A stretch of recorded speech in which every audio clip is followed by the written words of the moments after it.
nosotros, ella es abogada ambientalista.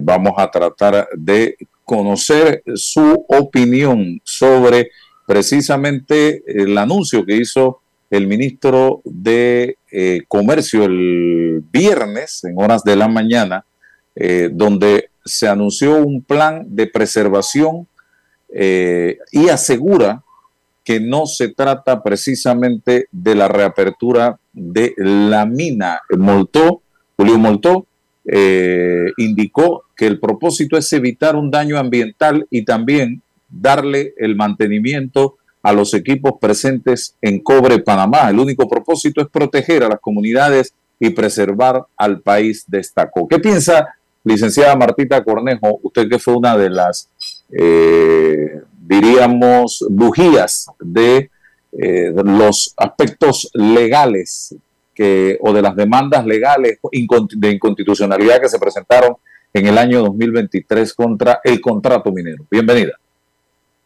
Gracias, licenciado Álvaro. Buenos días. Mire, lo primero que le tengo que decir respecto a la aprobación de ese plan de gestión segura de la mina es que definitivamente es algo necesario. Sin embargo, es muy importante que la población esté clara que no es Minera Panamá quien debe estar en este momento ejecutando ese plan. ¿Y cuál es la razón? Porque desde que se declaró inconstitucional el contrato del año 2023, que solo duró un mes y algo, el gobierno ha debido tomar medidas administrativas, como cuáles, como definitivamente hacer una auditoría ambiental que pudiera entonces llevar a la aprobación de un plan de cierre y gestión segura de la mina. Si bien es cierto, se necesita esa gestión segura de la mina porque definitivamente nadie quiere que se produzca un daño ambiental, el gobierno no hace su parte administrativa. Entonces, ¿cuál es el problema y la crítica que está recibiendo en este momento ese plan de gestión segura? Es que primero fue propuesto por la minera sin haberse hecho un estudio de impacto ambiental previo, una auditoría ambiental previa y sin haberse permitido la participación ciudadana de expertos en la materia. Por ejemplo, la Unión Internacional para la Conservación de la Naturaleza tiene una mesa denominada Mesa de Cierre de Minas, y ellos han hecho propuestas y llevado propuestas al Ministerio de Comercio. Entonces, siendo así, y creo que el gobierno sigue ignorando el acuerdo de Escazú, del cual Panamá es signataria, en donde la ciudadanía tiene derecho a participar en temas que tengan una implicación ambiental, donde se puedan ver afectados los derechos humanos, como el derecho a la protección del medio ambiente y por ende el derecho a la salud. Entonces, el plan de gestión segura es necesario, sí, pero no tiene ni por qué ser aprobado de acuerdo a los lineamientos de Minera Panamá y tampoco tiene que ser ejecutado por ellos. El gobierno ha debido, por así decirlo, asumir y empoderarse de la situación y administrar este plan de gestión segura con una asesoría independiente, no de alguien que en este momento está siendo parte del conflicto, porque definitivamente Minera Panamá tiene un conflicto y el gobierno no termina de entender que esta empresa no tiene contrato y no tiene por qué estar ejerciendo la función de que yo voy a gestionar la mina. Obviamente hay una temporalidad, un periodo entre que el gobierno asume esta administración y la minera sale, pero ¿cuánto tiempo más vamos a esperar por ello? Oiga, ¿y el concentrado de cobre que hay en la mina? Bueno, ¿qué va a pasar con eso?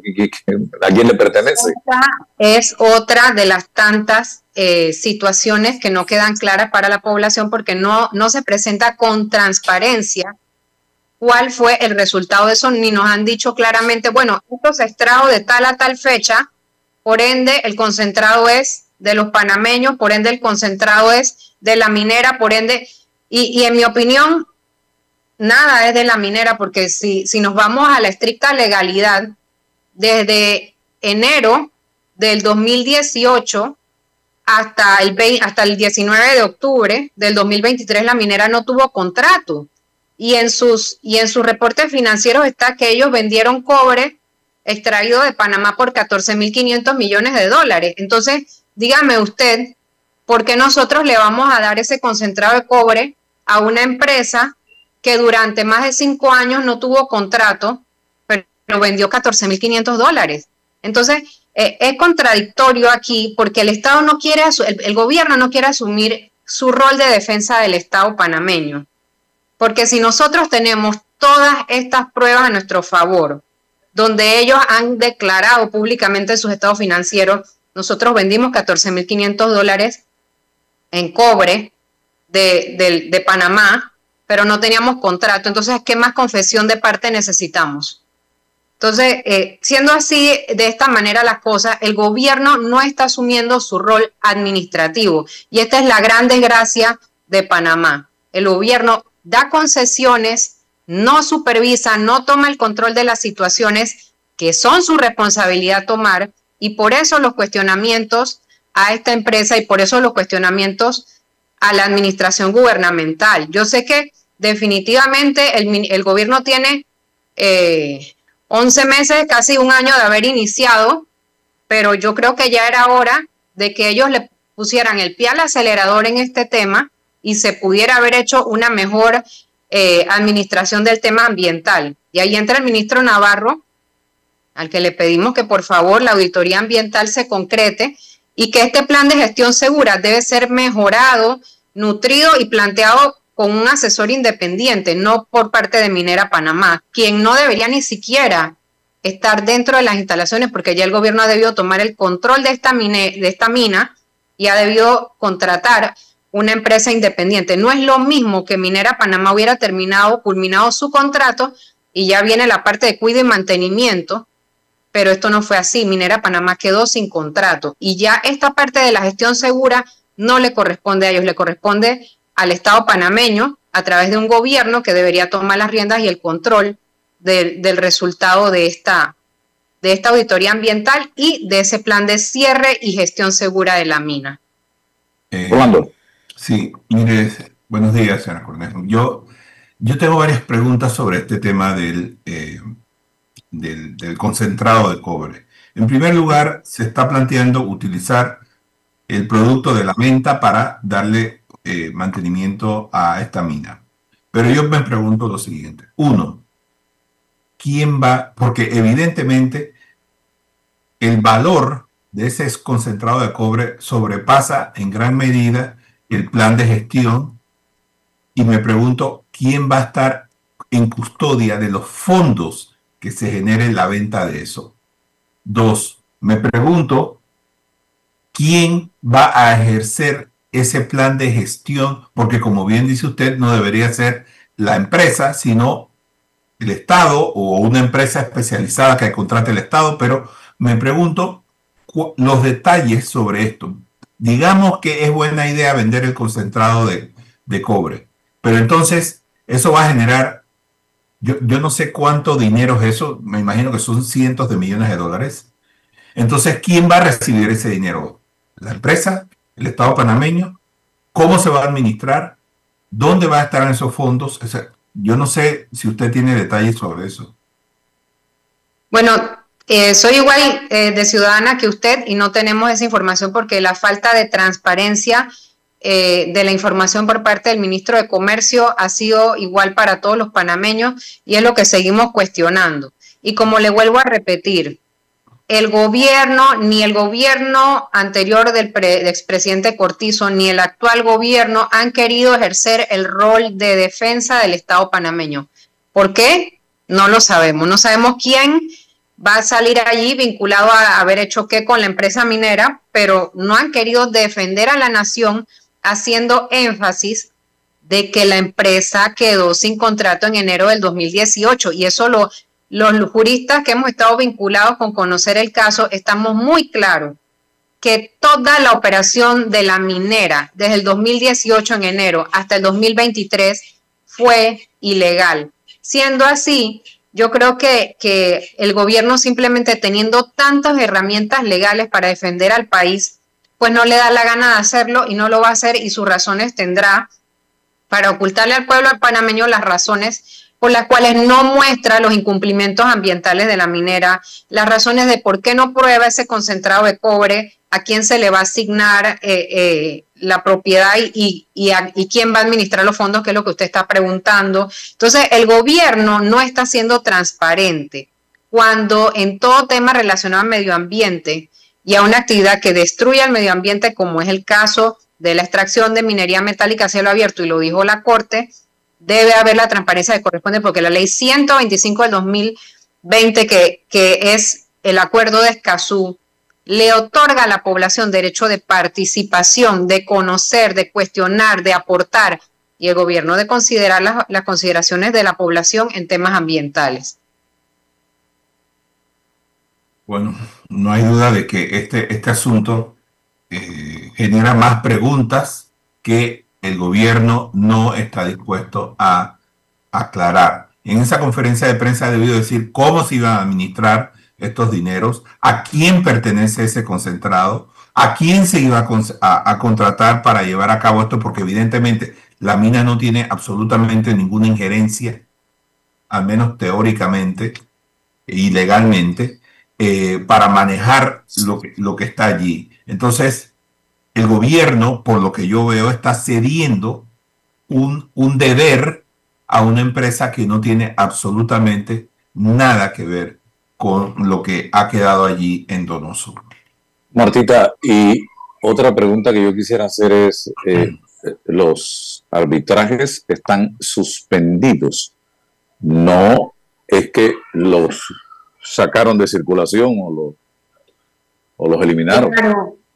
Así es, bueno, están suspendidos y ¿por qué? Porque definitivamente tanto el gobierno como la minera, la empresa minera, tienen la intención de que pueda existir la posibilidad de volver a operar, y esto sería algo totalmente violatorio de cualquier legalidad en Panamá, porque uno, para poder operar necesito tener una concesión y haber pasado por un proceso de licitación, y eso lo dijo la Corte en 2 fallos. Entonces, ¿cuántos fallos más necesitan? Es lo que nosotros seguimos cuestionando.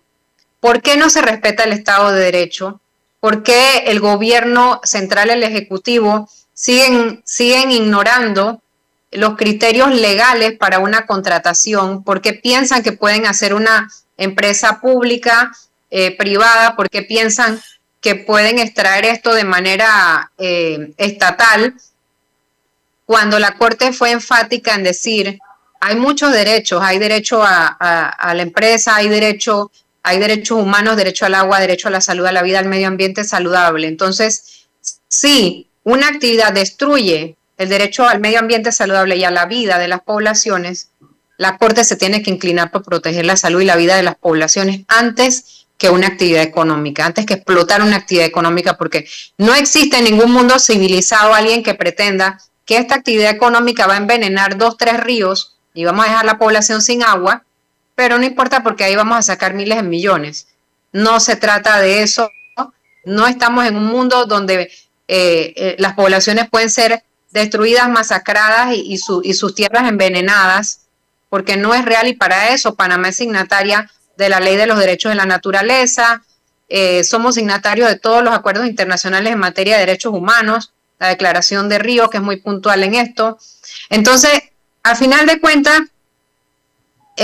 no estamos respetando el Estado de Derecho. Cuando hay un fallo judicial, se observan las consideraciones judiciales que se hicieron, las observaciones que dijo la Corte, que es el máximo órgano de justicia de nuestro país, y en base a eso el Ejecutivo entonces planifica cómo se va a hacer este plan de cierre y gestión segura. Pero volvemos a lo mismo, la poca, nula y mediocre administración del Estado, que no asume su papel protagónico en cerrar una actividad que está destruyendo el medio ambiente, y seguimos en la misma. Déjenselo a la minera, y por eso es que Panamá siempre está en ruina económica y en deuda, porque el país simplemente, el gobierno no administra. En este país el gobierno no administra. Pero el presidente dice que eso no va para la Asamblea, da a entender que va. Hay quienes plantean que se haga un referéndum para que sea el pueblo panameño el que tome la decisión. ¿Qué piensa Martita Cornejo al respecto? Bueno, si usted me está hablando que nosotros vamos a tomar una decisión respecto a si queremos una administración 100% estatal pues cabe hacer un referéndum. Pero si usted me dice a mí que el presidente está planeando que de todos modos Minera Panamá participe de esto, él estaría al margen de la ley. Totalmente al margen de la ley, porque la ley no hay forma de que se salga de ella.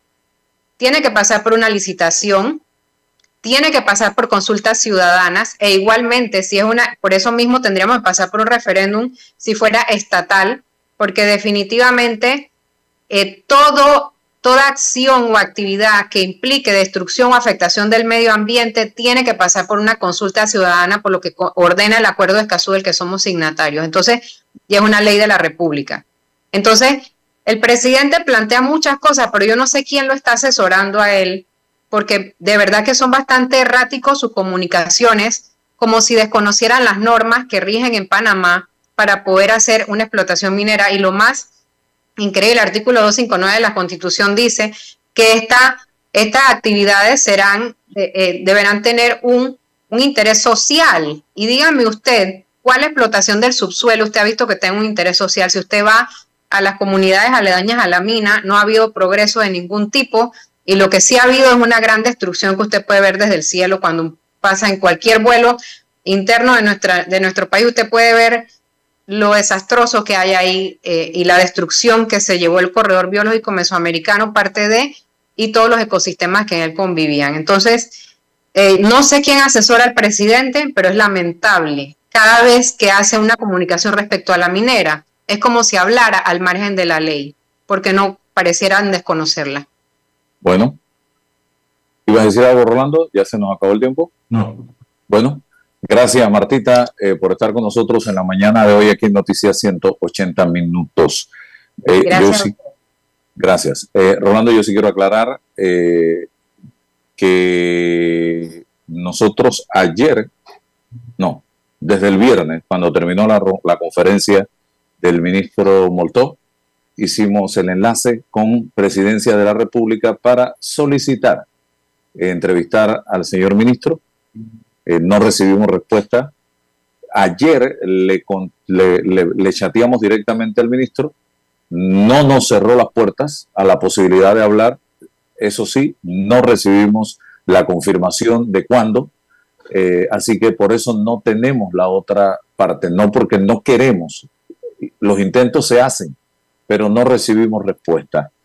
También pedimos la voz del ministro de Ambiente, que pudiera muy bien hablar de estos temas. Tampoco recibimos respuesta en torno a este aspecto y a lo que está pasando en el país. Para mañana tendremos a la ministra de Gobierno, que nos confirmó que estará con nosotros, Dinosca Montalvo, hablándonos un poco acerca de la situación que se está viviendo en el país en este momento. Y creo que eso es saludable, una exhortación al gobierno nacional, que aquí hay siempre una silla para ustedes, un espacio para ustedes. Aquí no se les cierra el micrófono a nadie. Y dentro del marco del debido respeto, usted es testigo, Rolando, que siempre hemos tenido aquí, las veces que usted está los lunes, que tenemos funcionarios de alto nivel del gobierno, se les ha tratado con el debido respeto y se les han hecho las preguntas abiertas con el propósito de que expongan su posición. Aquí no se le cierra la puerta a nadie, ni se la vamos a cerrar nunca a nadie. El día que eso pase, yo me voy, simple y sencillamente. Que haya que cerrar puertas, yo simple y sencillamente me voy, porque yo soy abierto a todas las ideas y no soy comunista, para que sepan. Vamos al Chiricá. ¿Qué iba a decir, Rolando? No, mira, casualmente quería decirte pues que pareciera que hay como una concentración para hablar de estos temas. O sea, si este es un tema que atañe, que lo maneja, por ejemplo, un ministro de Estado, yo creo que el ministro de Estado debe estar en completa libertad de abordar esos temas públicamente. Pero pareciera que solamente hay una ventana para hacerlo, y si no se hace en ese momento, entonces se cierran ellos mismos las puertas. Entonces, aquí es donde viene la suspicacia y la sospecha, porque queremos saber más. Es que el problema por ejemplo, del tema de la Caja del Seguro Social fue precisamente que una vez que terminó el proceso de aprobación de la ley, tenía que venir el proceso de comunicación, pero no lo hicieron. Y en este momento estamos padeciendo lo mismo con estos temas. No quieren hablar sobre esto porque esto produce escozor, pero desgraciadamente hay que hacerlo. Pues hay es docencia, es explicar, es aclarar las dudas que tenga la gente. No nosotros, nosotros somos simplemente un vehículo para conectar a los funcionarios, los dirigentes, los analistas con el pueblo panameño. Así que vamos a ver, vamos a Chiriquí, a ver qué está pasando por allá en este momento. No se vaya.